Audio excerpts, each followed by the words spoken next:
जंगल में उस दिन अचानक कड़ाके की ठंड छा गई।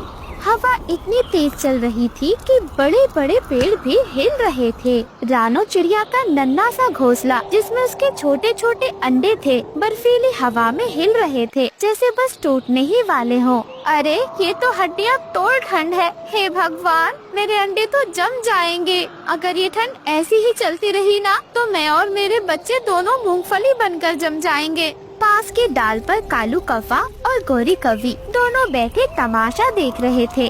अरे गोरी, देखो देखो, रानू की हालत तो देखो। लग रहा है जैसे ठंड में इसके पंख समेटकर फ्रिज में डाल दिए हो किसी ने। अरे अरे कालू, रहने दो बस, ये तो हमेशा ड्रामा ही करती है। इसके नसीब में तो तंगहाली एक्सप्रेस की लाइफ लिखी हुई है, कभी खाना नहीं, कभी घर नहीं, और आज तो लगता है ठंड ने इसका कोफ्ता ही बना दिया है। रानो चिड़िया ने सब कुछ सुना, लेकिन जवाब नहीं दिया। उसकी आंखों से आंसू निकल रहे थे। सर्दी में ऐसा लग रहा था जैसे उसके आंसू जम ही जाएंगे। दोस्तों, ये रहे हमारे आज के प्यारे सब्सक्राइबर्स के नाम: हमजा जियान, अमन, असली, समीर खान। और जो नहीं चुने गए, कोई बात नहीं, अगली बार आप भी बन सकते हो हमारी आने वाली कहानी के सुपरस्टार। प्यारे दोस्तों, अगर आप भी चाहते हैं मैं आपका नाम अपनी कहानी में लूं, तो फिर देर किस बात की, जल्दी से कमेंट में हमें अपना प्यारा सा नाम बताएं। साथ में येलो हार्ट भी कमेंट करें, और याद से वीडियो को लाइक और चैनल को सब्सक्राइब करना मत भूल जाना। मेरा मजाक उड़ाने से क्या ही होगा, मुझे अपने बच्चों को बचाना है बस। इन ऐरे गहरे पक्षियों के बारे में सोचूंगी तो अपने बच्चों के लिए कुछ नहीं कर पाऊंगी। हौसला रखो मेरे बच्चों, माँ तुम्हें कुछ नहीं होने देगी। तेज ठंड और बर्फबारी में रानो चिड़िया हिम्मत करती है और उड़ान भरती है। सबसे पहले वो तोते के घर के पास जाती है। तोते का घर बंद था। रानो चिड़िया दरवाजे पर दस्तक देती है। तोते भाई, हरियाली बहन, एक बार दरवाजा तो खोलो, वरना मेरे अंडे बर्फ का गोला बन जाएंगे। कृपया मेरी मदद करो तोते भैया। हरियाली तोती और मिठू तोता दरवाजा नहीं खोलते, वो अपने घर के अंदर से ही उसे जवाब देते हैं। अरे अरे रानो बहन, मेरी तो खुद की चोट ठंड से सुन्न हो गई है। मैं अगर बाहर आया ना, तो सीधे आइसक्रीम का कोन बन जाऊंगा। हाँ हाँ बहन, हमें माफ करना, हमारे घर की हालत भी झोपड़ी जैसी है। तू अपने अंडों को अपने पंखों में लपेट ले। हम तो आज किसी के लिए दरवाजा नहीं खोलेंगे, क्योंकि हमें अपने और अपने बच्चों को भी तो महफूज रखना है। इतना सुनकर रानो चिड़िया का दिल टूट गया। वो कांपती हुई जंगल की ओर उड़ गई। उड़ते उड़ते उसे बिंदिया का घर नजर आया और वो बिंदिया के घर के पास पहुंची। बिंदिया बहन, कृपया करके भगवान के लिए दरवाजा खोलो, मेरे अंडे जम रहे हैं, कोई तो मेरी मदद करो। अरे रानो मेरी बहन, मैं तेरी हालत समझती हूँ, लेकिन तू भी मुझे समझ।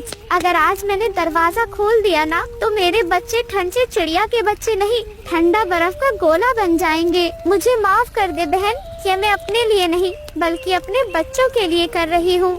रानो चिड़िया की मदद किसी ने भी नहीं की। रानो चिड़िया निराश ही अपने घोंसले की ओर लौट रही थी। तभी झाड़ियों में उसे हल्की सी सरसराहट सुनाई दी। एक काली मोटी बिल्ली उसके पेड़ की ओर देख रही थी। शायद उसे उसके अंडों की भनक लग गई थी। अरे वाह वाह वाह वाह, आज तो सर्दी में सबके घर बंद है, लेकिन ये घोंसला खाली है। गर्मा गर्म अंडों की दावत तैयार रखी है किसी ने मेरे लिए। और फिर वो बिल्ली रानो चिड़िया के घोंसले की ओर बढ़ती है। अरे ओ मोटी बिल्ली, मेरे बच्चों को हाथ लगाया ना, तो मैं तेरी मूंछ नोच लूंगी। अरे अरे चिड़िया रानी, तू मुझे रोकेगी क्या? तू तो ठंड में खुद फ्रिज का पराठा लग रही है। तेरे पंखों में इतनी जान कहाँ कि तू मुझे रोक सके।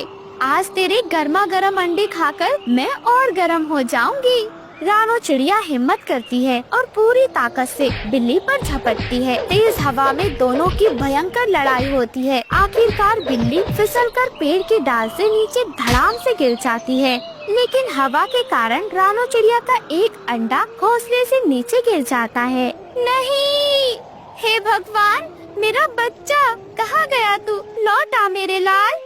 जंगल में अब सूरज निकल चुका था। ठंड थोड़ी कम लग रही थी। रोते रोते रानो चिड़िया नदी के किनारे पहुंच जाती है। ओ मेरे नन्हे अंडे, तुझे कहाँ ढूंढूं मैं? माँ तेरे लिए तड़प रही है। माँ का दिल फट रहा है। इस बेशर्म सर्दी ने तुझे मुझसे छीन लिया है। माँ का दिल खाली फटा जा रहा है मेरे बच्चे।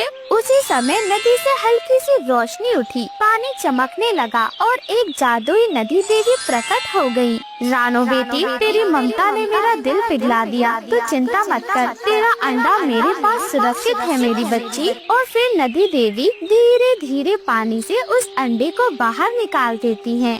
अंडे को देखकर रानो चिड़िया की आंखों से आंसू नहीं रुक रहे थे, लेकिन ये आंसू दुख के नहीं बल्कि खुशी के थे। ओ मेरे लाल, तू मिल गया, मेरा बच्चा, मेरी जान। मेरी बेटी, तू एक माँ है। मैं तुझे एक वरदान देती हूँ।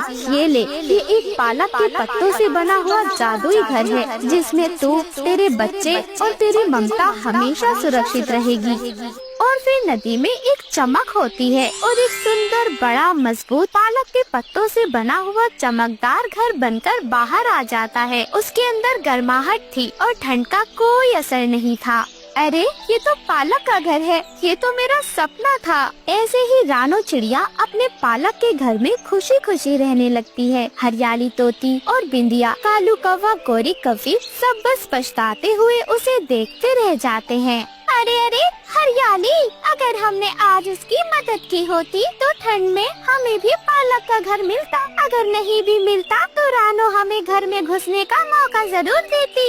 हाँ मिट्ठू जी, बुरे वक्त में हमारे साथ खड़ी रहती वो। वही बिंदिया चिड़िया भी पछतावे में थी। माफ करना मुझे भगवान, आज मैंने समझ लिया है, डरने से भलाई नहीं होती, मदद करने से ही आशीर्वाद मिलता है। अरे अरे देख तो गोरी, हमने इस चिड़िया का मजाक उड़ाया और इसे तो पालक का महल मिल गया। हाँ कालू, लेकिन ये किस्मत नहीं, ये इसकी ममता का इनाम है। गोरी, अब से हम भी किसी को परेशान नहीं करेंगे, किसी का मजाक नहीं उड़ाएंगे। हम भी अब जंगल के अच्छे पक्षी बनकर दिखाएंगे।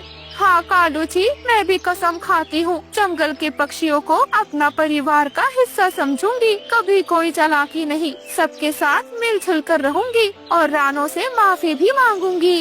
इस कहानी से जंगल के सभी पक्षियों ने सीखा, दूसरों की परेशानी का मजाक उड़ाने वाले हमेशा खाली रह जाते हैं, और जो माँ, दोस्ती या इंसान दिल से सच्चाई के साथ संघर्ष करता है, उसे भगवान की मदद मिलती है। डर इंसान को छोटा करता है और मदद इंसान को बड़ा बनाती है। इसलिए हमें सबकी मदद करनी चाहिए।